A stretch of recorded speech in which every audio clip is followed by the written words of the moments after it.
میاں جاوید لطیف ہمارے ساتھ موجود ہے، وفاقی وزیر ہے، آج پریس کانفرنس کی اور ان کا کہنا ہے کہ اس وقت ملک میں ایک فتنہ برپا کرنے کی کوشش کی جا رہی ہے، جس پہ پیچھے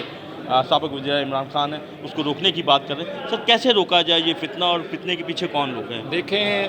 میں سمجھتا ہوں کہ جس سازش کا وہ ذکر کر رہا تھا، اصل میں خود وہ سازش کر رہا ہے، جس کو حکومت وقت کسی طور پر بھی نظر انداز نہ کرے، کیونکہ اس سے انتشار ملک کے اندر وہ پیدا کرنے کی کوشش کر رہا ہے۔ اب آپ دیکھیں، پاکستانی قوم دو ایشو پر جذباتی ہوتی ہے، جو کہ ہونا بھی چاہیے۔ ایک غیرت مند قوم، ایک باوفا قوم کے جذبات یہی ہوتے ہیں۔ جب آپ کہتے ہیں کہ انڈیا، امریکہ نے پاکستان کے خلاف سازش کر دی تو قوم کو جذباتی کیا جاتا ہے، اور آپ یہ دیکھیں، اور کئی موقعوں پہ ایسا ہوا بھی ہے،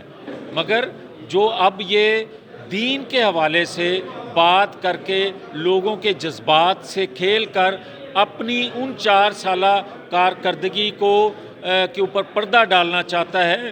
دراصل اس نے کوئی 4 سالوں میں نہ کام کیا، نہ ایسا کوئی کام کیا جس کو کوٹ کر کے آئندہ انتخابات میں یہ جا سکے۔ اس پر پردہ ڈال رہا ہے اور سازش کا چورن بیچ رہا ہے، مذہب سے کھیل رہا ہے۔ لہٰذا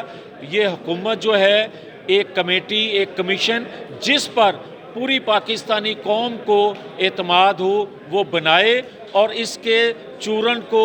بیچنے سے نہ صرف روکے بلکہ اس سازش کو بے نقاب کرے۔ صرف یہ جاننا چاہوں گا کہ جیسے آپ نے کہا کہ یہ مذہبی ایشو کو جس طریقے سے بنا رہا ہے، اسی طریقے سے جو